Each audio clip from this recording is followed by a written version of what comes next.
Bienvenidos, domingo a las 8:45. Es un gusto estar con ustedes en este día 11 de octubre y presentarles lo más relevante de la información ocurrida en los últimos días y, por supuesto, algo de lo que prevemos que pueda ocurrir en las próximas jornadas. Le doy la bienvenida a Claudia Méndez Arriaza. Hola, muy buenas noches. A Paolo Hurtado. Buenas noches, ¿qué tal? A Quique Godoy. Buenas noches. Y le presentamos también el día de hoy al nuevo secretario general del Ministerio Público, es el licenciado Francisco Rivas, un hombre que tiene larga trayectoria en el MP, que ha sustituido al señor Carlos Ruiz y a quien hemos invitado en esta jornada para conversar sobre la importante labor, el importante papel que está jugando el MP en este momento en la vida pública de Guatemala. Claudia tiene la primera pregunta. Sí, tiene que ver con que asume usted esa Secretaría General en un momento que es crítico e intenso. Esta misma semana veíamos que se anuncian un caso penal para la tragedia que ha sucedido en el Cambrai, por ejemplo, pero también vimos llegar a Juan Carlos Monzón hacia el juzgado, vimos que se le ordena que se abra procesamiento y también prisión preventiva, y hay una gran interrogante con este caso. ¿Debe o no ser el colaborador eficaz? ¿De verdad es, como él lo dijo con sus palabras, el eslabón perdido que el Ministerio Público necesita? Muy buenas noches a todos ustedes. Muchas gracias por la oportunidad de poder compartir con ustedes y con toda su teleaudiencia. En realidad es un tema que a nosotros en este momento estamos analizando. En realidad no podemos decir a primicia si este señor reúne todos los requisitos que la ley exige para ser colaborador eficaz. En realidad tenemos que evaluar, analizar la información que él pueda dar, porque hasta el momento solo ha dicho lo que expresó en su primera audiencia, que fue la declaración de imputación ante el juez que controla la investigación. ¿Se puede saber a qué motivo responde la salida del señor Carlos Ruiz de la Secretaría General? Él llegó con el equipo de la fiscal Tel Maldana. Usted es un fiscal de carrera, pero es primera vez que tiene este puesto. ¿Cuáles son las razones de la salida de él y la llegada suya? El conocimiento que yo tengo y que fue lo manifestado por el licenciado Carlos Ruiz es que su renuncia obedecía a razones personales. Y la llegada suya, que siendo usted el que se evalúe, ¿qué le puede usted ofrecer al Ministerio Público desde este puesto con la trayectoria que usted tiene y en el momento en que se encuentra la entidad? Pues lo que le puedo ofrecer es mi máximo esfuerzo, entregarme en cuerpo y alma, trabajar con honestidad, honorabilidad, confiabilidad y lealtad a la fiscal general, al Ministerio Público y al pueblo de Guatemala. Francisco, continuando un poco el tema de Juan Carlos Monzón, se había especulado unos días antes o unas semanas antes que podía estarse acercando a alguien, a algún medio para poder acercarse a la CICIG. Sin embargo, su mismo abogado ratifica que el acercamiento fue directo con la FECI. Llegó directo a la FECI e informó que se presentaría el día lunes ante el juzgado y que ese fue el único contacto que hubo. O sea, no hubo una visita preparatoria de él para que iba a declarar, no ha habido ninguna negociación. ¿Qué procede ahora en este caso con lo que ya planteabas hace un momento en lo que continúa? Porque él ha planteado, no digo más, hasta que no haya algún tipo de negociación, digamos, o de aclaración de cómo va a corresponder esto. En efecto, la noticia a nosotros nos llega como sorpresa, una llamada indicando de que se iba a entregar. La seriedad se le tomó porque venía directamente el abogado defensor. En múltiples oportunidades también ya habíamos tenido noticias de diferentes medios y de diferentes áreas de que este señor se iba a entregar a la CICIG, a la Policía Nacional Civil, al Ministerio Público, pero todo era incierto.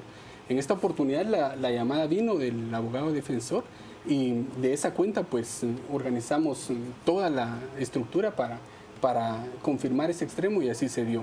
Ahora pues esperamos en realidad nosotros como Ministerio Público el acercamiento por parte del abogado defensor para que nos diga en realidad si va a dar una declaración formal ante el Ministerio Público, si en realidad está interesado en que se le otorgue el beneficio de colaboración eficaz para que nosotros lo evaluemos y analicemos y determinar si es procedente el movimiento.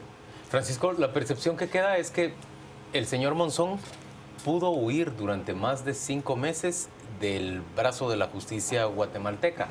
Viajó de Europa, él se encontraba en Asia cuando se conoce de la acusación en su contra. Viaja a Europa y posteriormente a Panamá. De Panamá se traslada hacia Honduras. Su familia viaja a Honduras a encontrarse con él. Él se interna en Guatemala y permanece en Guatemala más de 4 meses y medio.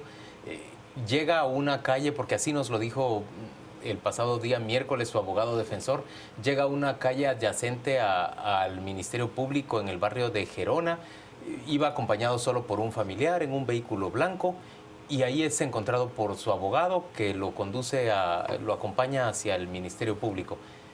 El asunto es, ¿por qué un ciudadano, un prófugo tan buscado, puede moverse con tanta libertad? ¿Y cómo es posible que las autoridades no hayan hecho el seguimiento, por ejemplo, o la vigilancia de los familiares para establecer en dónde se encontraba esta persona?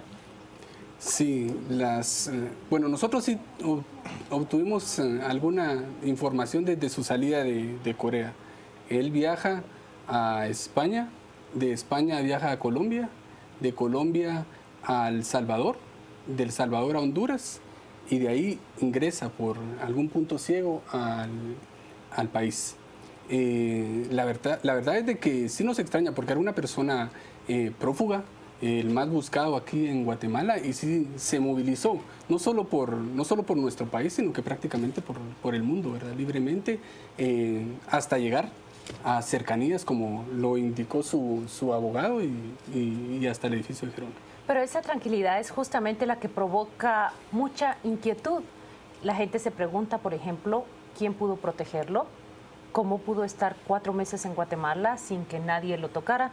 ¿De verdad Juan Carlos Monzón se encuentra protegido por un poder superior que le resguardó durante este tiempo? No lo sé. En realidad no lo sé y no me atrevería a asegurarlo. Él manifestó temores y una confianza en el Ministerio Público para entregarse directamente en las instalaciones del edificio de Gerona. En realidad, ese aspecto sí, yo no se lo puedo confirmar. Si Juan Carlos Monzón era el más buscado, el segundo era Luis Mendizábal, quien ahora ocupa su lugar, el dueño de la boutique donde la línea se reunía, se repartía el dinero y se encontró una computadora que, según nos dicen, vale oro porque hay información muy valiosa allí. ¿Qué se ha hecho por buscar a Luis Mendizábal y qué tan fiable es la información que se oye, que está en El Salvador y que no han podido irlo a buscar ahí? Nosotros como Ministerio Público pues estamos encaminando todas las acciones a efecto de ubicarlo, tanto nacional como internacionalmente. Cuando en algún momento el Ministerio Público tiene información que pueda precisarnos la ubicación, pues esa se trata de confirmar a efecto de realizar la captura. Hay un trabajo coordinado con la Policía Nacional Civil a efecto de lograr la ubicación de este señor para ponerlo a disposición del juez contralor. ¿Se le ha buscado en El Salvador? En El Salvador, pues las alertas respectivas por parte de Interpol a través del Ministerio Público que se han realizado, pero así como esa información de que está en este país vecino, pues también hay información variada de que está en Estados Unidos, en Europa, hasta en Asia. El proceso ahora con Juan Carlos Monzón trae también anteriormente lo que pasó con ECO, con Salvador Esparza González, porque pareciera ser un acto practicado, o sea, donde ECO da información hasta cierto nivel y es más, dice, de aquí para adelante, el único que tiene información adicional y la entrega específica a Roxana Valdetti y a Otto Pérez Molina es Juan Carlos Monzón, eso ya no sé yo nada. Y lo primero que dice Juan Carlos Monzón cuando llega es, todo lo que dijo ECO es cierto y no sabe más porque de ahí para arriba solo lo sé yo y no les voy a decir nada hasta que hayamos conversado. Ha habido comunicación, de acuerdo a la información que ustedes tienen anteriormente a esto, entre ECO y Juan Carlos Monzón, y no hay temor de que estando los dos ahora en posibilidad de comunicarse puedan terminar de administrar qué información van a compartir. Conocimiento que tenga el Ministerio Público de que existiese comunicación entre ambos antes, no tenemos. La información que el señor ECO dio en su primera declaración, en su ampliación de la primera declaración, pues nosotros en realidad la estamos verificando, sistematizando. Tampoco ha habido un acercamiento de él formalmente para solicitar el beneficio de colaboración eficaz. En ese proceso nosotros estamos para determinar si en realidad procede y escucharlo ya formalmente para determinar si la información que nos da es confiable. Licenciado Rivas, estamos discutiendo básicamente del caso de la línea y estamos concentrándonos en el tema más relevante, más reciente, que es el de la entrega de Juan Carlos Monzón. Pero en realidad el Ministerio Público ha cobrado en las últimas semanas, en los últimos meses, un prestigio entre los guatemaltecos del que carecía antes. Y seguramente la exigencia y la demanda de los ciudadanos es mucho mayor ahora para que se atiendan otros casos. Pero, ¿de qué grandes casos se está haciendo cargo el MP que no estén al mismo tiempo llevados por la CICIG? Existen esfuerzos muy importantes dirigidos, por supuesto, desde la Fiscal General, a través de fiscalías especiales como en narcoactividad, de corrupción, de delitos administrativos. Hay investigaciones importantes que se están desarrollando, que van a tomar su tiempo, pero que van a ser públicas y ustedes se van a dar cuenta de lo importante que es. Van a ser casos relevantes en contra de organizaciones y estructuras criminales que están dentro del Estado aprovechándose de actos de corrupción, pero también de estructuras criminales que se dedican al sicariato, al narcotráfico y al lavado de dinero. El esfuerzo se está haciendo desde todas las fiscalías y, por supuesto, atendiendo las instrucciones y las prioridades del plan de trabajo de la Fiscal General, la Magíster Telma Aldana.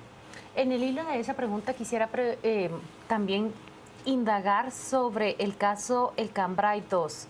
Tenemos un Ministerio Público que tiene una imagen muy distinta a la que tenía el año pasado, por ejemplo. Y cuando nace esta denuncia penal para que se actúe contra los responsables de esta tragedia que pudo prevenirse, las personas tienen esa expectativa de que el Ministerio Público responda a la altura que ha estado en los últimos 6 meses. ¿Cuáles son los pasos a seguir en esa investigación? ¿Qué es lo que está haciendo esa fiscalía? ¿Ante qué caso podemos presentarnos, digo, en 3, 4 semanas, quizás menos? Pues miren, el Ministerio Público, desde el momento en que tuvo conocimiento del alud que ocasionó un desastre social en el Cambray, instaló 14 fiscales en el área durante 12 horas, en 2 turnos cada uno. Y aparte 6 equipos de escena del crimen que estuvieron prácticamente las 24 horas del día para atender la emergencia. Pero adicionalmente ya se organizó un equipo de trabajo que va a trabajar la investigación para determinar si hay una responsabilidad penal por parte de las autoridades al permitir que se construyeran esas casas ahí y que población estuviera viviendo bajo esas condiciones y con el riesgo que generó la muerte de más de 250 personas. El esfuerzo se está haciendo y la investigación ya va desarrollada. Esperamos que en un corto o mediano plazo podamos tener los resultados y presentarle el final de nuestra tesis a la población en general. ¿Cuál es la máxima aspiración en un caso como este? Y esto se lo pregunto como fiscal que es usted, alguien que conoce la investigación penal. ¿Qué podríamos esperar en el mejor de los casos de esta investigación del Cambray? Yo creo que el esclarecimiento total de los hechos, ¿verdad? Lo que se denuncia públicamente de que hay o no hay responsabilidad de funcionarios o empleados públicos. Yo creo que con el trabajo del Ministerio Público, si logramos esclarecer que hay o no hay, yo creo que ese podría ser el mejor resultado. Identificación de responsables. Por supuesto, desde personas hasta instituciones. Desde personas. Instituciones, estamos hablando de municipalidades, estamos hablando, sí, de entidades del Estado. Pero también quisiera agregar a esa pregunta, ¿y el sector privado? Eso es lo que en realidad nosotros vamos a determinar, porque recuerden de que ahí existía una construcción, por ende una inmobiliaria que edificó casas en un lugar de alto riesgo. Eso es lo que vamos a verificar en realidad. Ahorita tenemos que saber quiénes son, quiénes fueron, quién lo autorizó, cuáles fueron las licencias municipales que se otorgaron para realizar eso. Una cosa durísima que sucede también en estos tipos de casos, y es compleja incluso plantearla, pero si fueron notificados de parte de la CONRED en la municipalidad, si la municipalidad notificó efectivamente a los familiares o las personas que estaban ahí acerca de este riesgo y las personas siguieron viviendo en el lugar, hay responsables en las unidades familiares, los jefes de familia, quienes de todos modos, a pesar de las notificaciones, se hayan quedado ahí, lamentablemente pudieran también tener algún tipo de responsabilidad civil o penal por haberse quedado en un lugar donde ya habían sido notificados del alto riesgo. Eso es lo que en realidad vamos a determinar, pero también existe detrás de eso una gran necesidad, ¿verdad? Al derecho de vivienda, a tener acceso a estar cerca de sus lugares de trabajo, de sus centros educativos, y lamentablemente en nuestro país no le genera esas oportunidades a la mayoría de la población, que se ve obligada a sentarse en ese tipo de lugares en alto riesgo. Hay un personaje del cual se ha hablado apenas durante toda esta tragedia y tiene que ver con la ex vicepresidenta que se encuentra recluida en el Centro Médico Militar. Sabemos que ustedes han recurrido repetidas veces a pedir una y otra vez una prueba para determinar cuál es el estado en el que ella se encuentra.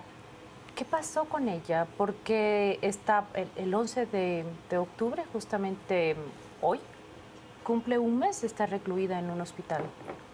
Pues, la información que nosotros tenemos son los dictámenes médicos que se emitieron por el Instituto Nacional de Ciencias Forenses, donde básicamente se concluye que ella debe estar en un establecimiento hospitalario, y el juez es el que en realidad tiene que darle el valor a ese dictamen. Nosotros somos respetuosos de la decisión que en ese sentido tome el juez y de la dictaminación por parte del Instituto Nacional de Ciencias Forenses. Licenciado, ¿y el Ministerio Público tiene opinión respecto de que el expresidente Pérez Molina haya sido autorizado para que le ingresaran una computadora? Entiendo que un aparato de televisión, un aparato de DVD y algunos otros electrodomésticos que le hacen más cómoda su vida en la prisión. ¿Está enterado el MP? ¿Tiene opinión al respecto? Nosotros nos enteramos a través de los medios de comunicación que él lo había solicitado.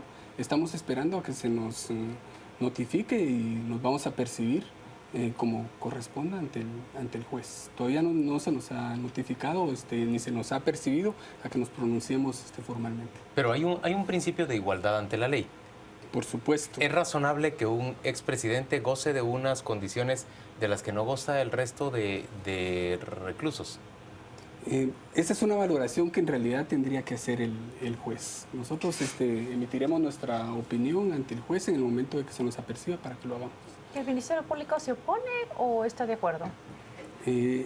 En este momento no lo hemos analizado y no hemos tomado una decisión. Francisco, ¿cuánto necesita el Ministerio Público el otro año para mantener estas investigaciones y asumir las nuevas que se abran en la misma línea que ha seguido con la CICIG? De recursos, me refiero. La fiscal general ya presentó un proyecto de su presupuesto y lo que se demanda es 1.800 millones para el próximo año, para poder generar los proyectos y atender las grandes necesidades que actualmente se tienen. 1.800 millones, pero hasta este momento el Ministerio Público nunca ha recibido siquiera 1.000 millones. Así es. Se nos ha autorizado un techo de 1.000, pero nunca se nos ha dado. Lo que se nos ha proporcionado prácticamente ha servido para pagar salarios y para gastos de funcionamiento. Yo quisiera que tocáramos ese tema del cual habla usted ahorita, salarios, porque las personas están más familiarizadas con el trabajo que realiza el Ministerio Público, pero saben muy poco cómo es la vida de un agente fiscal, de un auxiliar fiscal. ¿Cuál es el promedio de salarios en los que oscilan estos personajes que trabajan? Hemos sabido acá, porque la jefa del Ministerio Público lo ha venido a decir a esta mesa, hasta 2 de la mañana, 3 de la mañana, y simplemente se cambian sus trajes en ese momento para salir a los allanamientos que luego a las 7 de la mañana nosotros vemos con resultados positivos, como la detención de tantas personas que han llevado ahora a la prisión preventiva. Sí, pues mire, es importante resaltar que existe un gran compromiso por parte de muchos fiscales honorables, honestos, confiables, que dan su esfuerzo al máximo día a día. En realidad, los salarios dentro de la carrera fiscal están divididos desde un oficial 1 de fiscalía hasta un oficial 3, pasando por auxiliar fiscal 1, 2, agente fiscal, fiscales de sección y fiscales distritales. Es la línea jerárquica, digamos, en el área fiscal, y los salarios oscilan entre 3 y 15.000 quetzales. ¿15.000 quetzales es lo más que puede ganar un agente fiscal? En promedio, sí.